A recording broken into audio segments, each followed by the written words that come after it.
Olá pessoal, neste vídeo aqui eu vou fazer um tutorial de como instalar um Django para desenvolvimento. Primeiro passo aqui, pessoal, vou criar uma pasta para o projeto.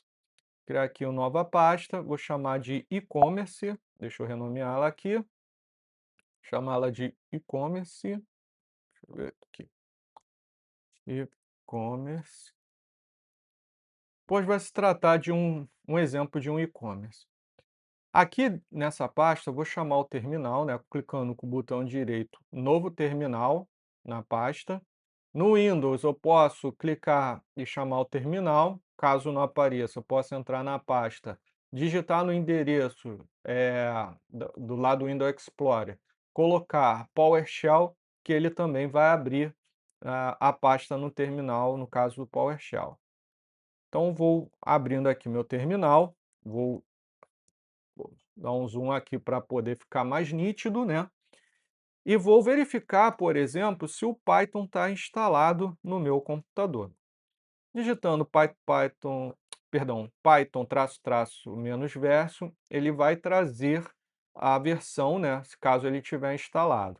Aqui no meu caso, eu tenho que botar um 3, que aqui no Mac ele está pedindo, no meu específico, né, não sei se em todos vão pedir, mas no meu está pedindo esse tipo de, essa versão do Python para poder trazer essa informação. No meu caso aqui, ó, está instalado o Python, na versão 3.14. Outro que eu preciso verificar, que vem normalmente na instalação do Python, é o pacote, né, de repositório, né, chamado pip. Então, digita pip traço traço menos verso no Windows, né, vai aparecer a versão. No meu caso aqui eu tenho que também colocar o 3, né, na minha instalação, ele precisa disso. E aqui, ó, ele traz a informação para mim, ó, pip, versão 25.2. Feito isso, eu fico ciente, né, de que o Python está instalado na minha máquina. Agora um próximo processo é o seguinte, até na documentação do Django, né, recomenda-se que a gente crie um ambiente virtual. Por quê? Para que isso? O ambiente virtual é como se fosse uma caixa, onde a gente isola, né, tanto o mundo externo do mundo interno. Ou seja, eu vou isolar o meu aplicativo Python dentro dessa caixa, incluindo as bibliotecas.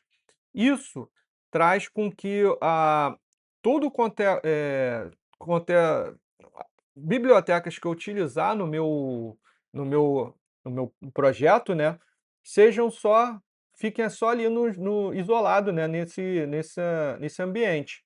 Então, assim, eu não vou ter a poluição de bibliotecas globais, né, que está instalado no meu sistema operacional, na hora de poder fechar, né, o sistema. Isso traz muita agilidade, né, evita arquivos desnecessários.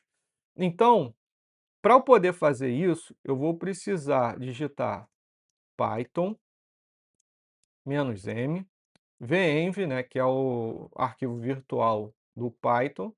Vou botar ponto, por exemplo, nem preciso botar ponto, aqui é o nome do ambiente virtual que você quer dar para ele. Por exemplo, eu vou colocar o nome do meu ambiente de ponto virtual, só para ficar uma coisa clara e didática aqui, mas pode ser qualquer nome. Voltando a dizer, né, aqui eu tenho que colocar, até esse momento, eu tenho que colocar aqui Python 3 no meu ambiente. O que que acontece, pessoal? Se eu voltar aqui na pasta e tiver com meus arquivos ocultos visível, eu posso perceber, ó, que ele cria essa pasta dentro da minha pasta principal, trazendo aqui, ó, por exemplo, os meus arquivos do ambiente virtual. Porém, o Python ainda não está instalado. E é necessário aqui também um próximo passo de habilitar, né, de ativar esse ambiente virtual. Como que eu vou fazer aqui, ó? No Windows, no PowerShell, né, no caso, eu posso só fazer esse comando aqui, ó, virtual scripts activate. Em alguns casos, vai precisar colocar a extensão PS1. Na maioria deles, só esse comando aqui já é o suficiente. Clicar em Enter, vai entrar no ambiente virtual, aí no caso do Windows. No caso do Linux e do Mac, o comando muda um pouco. Eu preciso digitar source, ponto virtual, em vez aqui de ser da barra script, eu não tenho essa barra, esse pasta script, né? Eu tenho a pasta bin activate. Dando enter aqui, eu entro no meu ambiente virtual. E como que isso é mostrado? Cria-se aqui, ó, no início, aparece aqui a flag ponto virtual. Isso significa que eu estou dentro do meu ambiente virtual. Com isso, eu posso começar a fazer a instalação do Django e toda a configuração que precisa ser feita dentro dele. Então vamos lá, vamos instalar o Django. Vou digitar aqui o comando pip install Django. Nesse meu caso aqui, eu não vou precisar botar pip3, tá? Só o pip já vai atender. Depois do Django, eu posso colocar uma versão específica caso eu precise. Nesse caso aqui, eu vou colocar, vou deixar o instalador decidir qual a versão, normalmente é a mais atual, e vou dar um Enter aqui. Pronto, ele instalou aqui o Django, né? Trazendo as bibliotecas SQL Parse, a SGI-Ref e o próprio Django. Aqui no terminal, ele está pedindo para fazer uma atualização do pip. O meu está em 25.2, a atual é 26.1.2. Vocês podem fazer, caso queiram, o ideal seria atualizar, mas nesse caso aqui eu não vou fazer essa atualização. Uma outra coisa, antes de limpar aqui o terminal, eu posso criar um arquivo trazendo o nome dessas bibliotecas que já foram instaladas, mais as versões. E por que isso? Porque quando eu vou subir para um GitHub, por exemplo, por padrão, a gente não envia as bibliotecas para o GitHub. Então, por quê? Para não ficar pesado, para não ficar com arquivos desnecessários. Porque a biblioteca, a gente usa alguma coisa ou outra, não a biblioteca inteira. Então, assim, se eu mandar a biblioteca toda, vai todos os arquivos. Isso pode deixar o repositório, pesado e não é uma boa prática, tá? Então, para que a gente, possa clonar em outro computador, e usar as bibliotecas que eu estou usando, por exemplo, nesse computador, eu posso criar um arquivo de texto trazendo quais são as bibliotecas que estão no meu projeto, as versões, e lá eu rodar um pip install, né, pegando essas bibliotecas na referência desse arquivo. Então, para criar isso, eu vou digitar aqui o comando pip freeze, um sinal de maior, e vou colocar, por exemplo, seguir aqui a maioria a comunidade, né? Vou botar aqui um requirements.txt. Esse é o nome do arquivo. Ao clicar aqui em Enter e ir lá na minha pasta, eu percebo que aqui, ó, o arquivo já foi criado. Então posso abrir aqui, ó. Eu vou dar um zoom aqui para vocês verem, né, que eu tenho exatamente os arquivos que eu falei. O SQL Parse na versão 0.5.5, o Django na versão 6, o ASGRef na versão 3.11.1. Então, isso garante que lá quando eu clonar, eu posso chamar instalar a biblioteca e vir as bibliotecas que realmente eu estou usando no projeto. Feito isso, pessoal, eu preciso criar o projeto do Django, que até aqui eu só instalei o Django, não criei o projeto. E o projeto, ele é o próprio sistema, é a parte maior do sistema, onde a gente tem todos os arquivos de configuração, os arquivos de rotas, de configuração com o servidor e etc. Então aqui, ó, vou começar, né, inclusive a parte administrativa do Django, né, onde a gente configura via tela, né, algumas coisas do Django. Então, para isso, eu preciso digitar Django-admin, opa, admin, start project, ou seja, eu estou inicializando um projeto. Vou colocar aqui um nome, né? Poderia ser qualquer nome, poderia ser principal, por exemplo, mas eu vou colocar aqui como core, que significa, seria uma referência a coração, né? E vou dar um espaço e clicar um ponto. Digitar o ponto. Esse ponto digitado significa que o Django vai instalar apenas uma pasta chamada core e não duas. Ou seja, duas acaba sendo um pouco desnecessário e aí começa a ficar meio bagunçado o projeto, na minha opinião. Então vou clicar aqui e ele vai criar para mim, só vindo aqui no minha pasta, ele cria esse arquivo core com a configuração do servidor, o RLS, que é as rotas, né, WSGI, que significa, uma configuração com o servidor online, né, e o ASGI. Aqui, ó, ele cria um outro arquivo que é o principal aqui, né, que a gente vai usar bastante, que é o manage.py, que possui a maioria dos comandos, né, do Django. Os principais estão aqui dentro. Então ele já criou o nosso projeto. Para a gente ver se o projeto está rodando, a gente pode digitar aqui, ó, Python manage.py run server. Opa. Ou seja, executar o servidor. Ao clicar aqui, ele traz a seguinte informação. O servidor de desenvolvimento ele já inicializou na porta 127.0.0.1, aliás, no endereço, né, 127.0.0.1 na porta 8000. Se eu clicar aqui, ó, por exemplo, deixa eu chamar aqui, ó, abrir o link, ele vai trazer essa tela aqui de configuração, que significa que o Django foi instalado com sucesso. Um detalhe aqui, ó, que o debug está true. Esse debug true significa que os erros vão aparecer aqui nessa tela do navegador, tá? Em desenvolvimento é até interessante, mas online, em produção, já não é. O Django, ele tem um sistema, ele não, você não precisa, com o Django você não precisa criar o banco de dados, tá? Ele tem o ORM. O ORM, que significa que eu posso ter um sistema, né, que gera o banco de dados através do código, né, no caso das classes, e ele faz isso automaticamente pegando as classes. Para que isso aconteça, ele tem dois estágios, que é a preparação, né, que é o Make Migration, e a execução no banco de dados, né, que é o Migrate.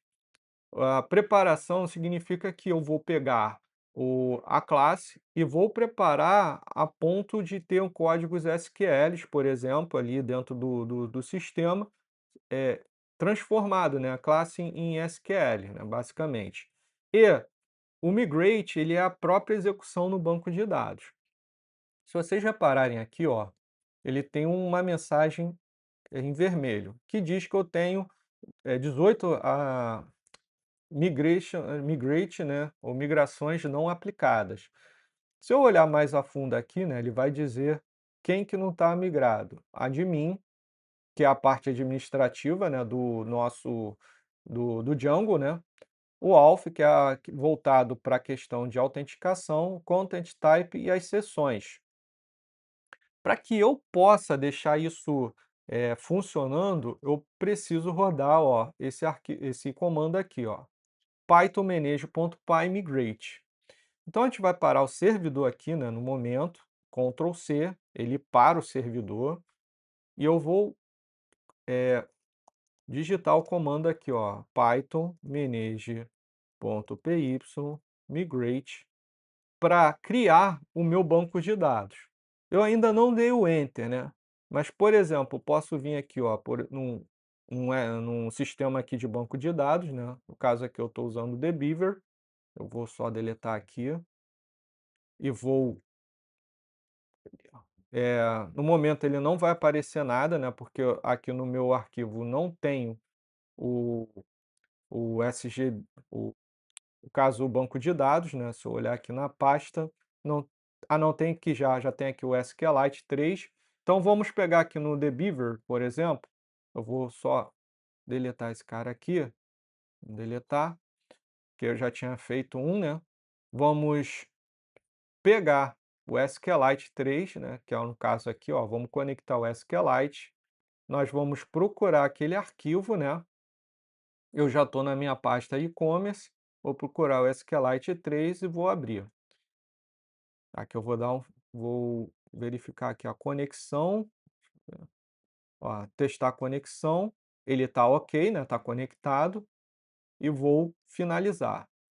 Aqui, ó, se eu clicar aqui, ó, tabelas está vazia, tá? Eu não tenho nenhuma tabela criada aqui no meu banco de dados. Se eu rodar, por exemplo, o meu migrate aqui, esse comando, ele vai criar, ó, todas essas migrações aqui, que são as tabelas praticamente, né, grosso modo.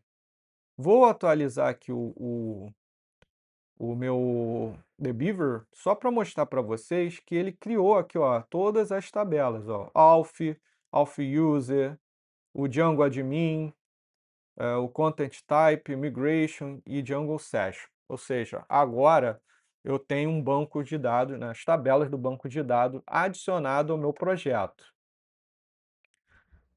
Seguindo aqui, pessoal, eu vou criar o meu app, né. O Django chama de app, seriam módulos, né, são pequenas construções, né, de código, né, especializado em alguma coisa, né, ou seja, com uma responsabilidade, que ele vai se conectar com o sistema maior, né, e eu posso ter vários apps dentro de um sistema voltado para uma determinada função. Por exemplo, aqui no e-commerce, eu poderia ter um app, no caso um módulo, né, para categorias, né, para os produtos, para outro para o carrinho de compra, outro para cliente, entendeu? E esses apps se comunicarem dentro do sistema. Para que eu criar esse app, por exemplo, eu posso vir aqui, ó, digitar Python manage.py start app e criar aqui, por exemplo, um arquivo chamado um app, né, melhor dizendo, chamado categoria. Ao criar aqui, ó, eu posso voltar lá no meu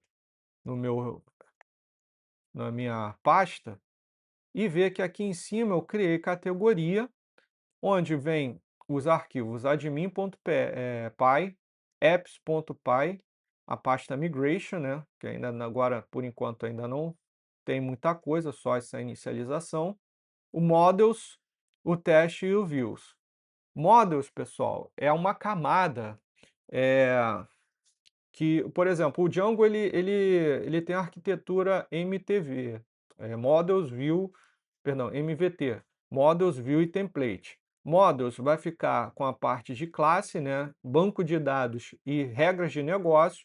A View vai ser um intermediador, né, um orquestrador, basicamente, onde a gente vai ter código, né, algumas coisas, algumas filtragens, algumas determinações, né, assim, de código, né, algumas limitações, ou seja, eu posso configurar algumas coisas ali dentro, e o template vai ser basicamente a parte de front-end, ou seja, a parte visual de tela, onde vai ficar os arquivos HTML, tá? Então a gente tem essas três categorias aqui, bem diferente do arquivo core, que tem o set URL, né, que são as rotas, o set que é o arquivo de configuração principal. Feito isso, eu posso te dizer que no Django, esse app ainda não está conectado com o projeto principal. Reparando bem, né? Eles estão em pastas separadas aqui, ó. A categoria está aqui e o core, né, está aqui. a gente precisa configurar eles. Para isso, eu vou abrir o VS Code, né, aqui no terminal, vou digitar code espaço ponto, né, o meu VS Code, o meu sistema operacional, ele está configurado para abrir o VS Code através desse comando. Caso não, eu vou lá na pasta, arrasto para dentro do VS Code e já abro o VS Code no projeto. Aqui eu vou clicar, vou abrir o meu VS Code aqui. Deixa eu ver se está em modo de restrição, não está. Vou limpar um pouquinho aqui, vou dar um zoom aqui para ficar mais visível, né? Puxar aqui. Para que a minha categoria venha para o meu projeto, eu vou abrir aqui o Core, aliás, vou abrir categoria aqui, vou vir aqui na pasta Apps, eu preciso que essa classe aqui esteja lá na lista de aplicativos instalados. Eu vou copiar isso aqui nessa classe, vou vir aqui em Settings, vou procurar aqui, por exemplo, ó, o meu arquivo installed apps, ou seja, os aplicativos instalados. Vou clicar aqui, eu vou botar aqui na lista, né, o meu app categoria. Opa, espera aí. Ó, categoria. Vou apontar para essa pasta aqui, né, apps, e vou chamar o categoria config, tá? Vou só fechar aqui isso. Ao final, vou botar uma vírgula, né? Isso é uma praxe aí da lista de Python, tá? Salvei. A partir desse momento, o meu app categoria está conectado com o meu arquivo principal, tá? do projeto. Então, a gente está aqui, ó, certinho aqui, já está salvo. Beleza. Então, para eu poder mostrar aqui para vocês, ainda não vou, nesse vídeo aqui, para não ficar muito longo, eu não vou mostrar a parte de template ainda funcionando, né? Isso daí eu vou colocar no próximo vídeo. O passo aqui que eu vou fazer, eu vou rodar o meu servidor, né? Aqui eu estou selecionando, chamando os comandos anteriores, clicando na setinha para cima. Vou abrir aqui de novo, né, no navegador, aqui, ó, clicar aqui no endereço, espera aí, endereço aqui, abrir o link novamente. Vou mostrar para vocês que eu tenho uma parte administrativa que vem já nativo do Django, já vem instalado nele. Essa parte onde eu vou configurar algumas coisas dentro do Django, tá? Só que, nesse momento, eu não tenho um usuário para entrar aqui.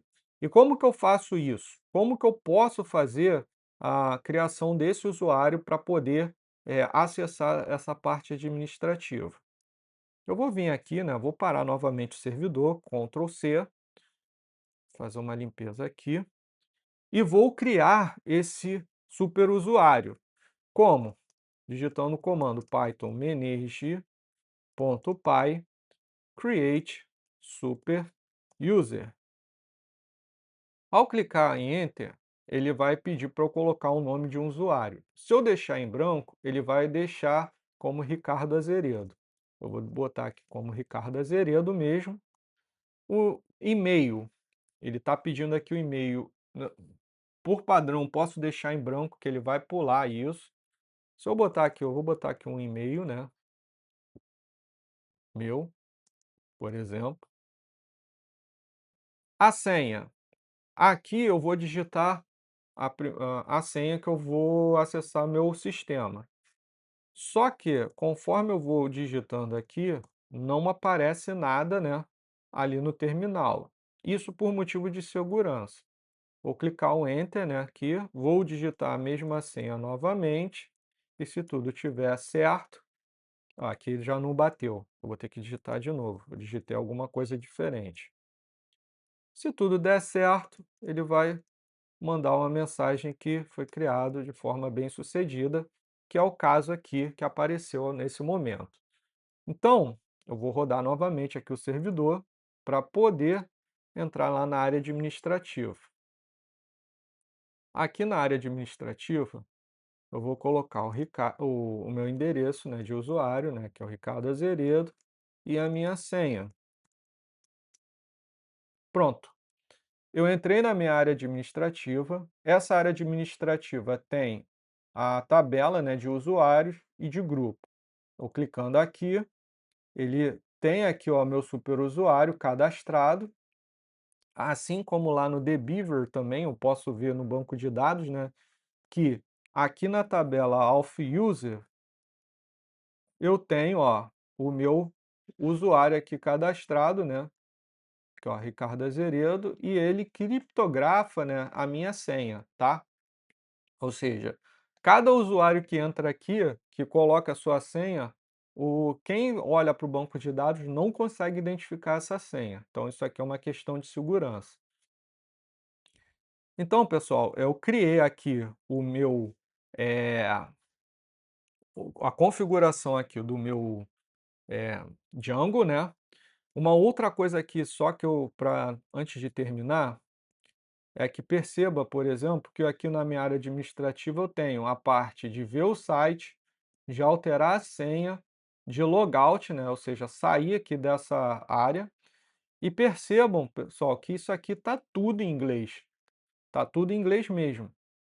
Como que eu faço para traduzir isso aqui para português? Então, vou voltar aqui no meu VS Code, aqui no arquivo de configurações, eu vou descer aqui até essa parte aqui, ó, de internacionalização.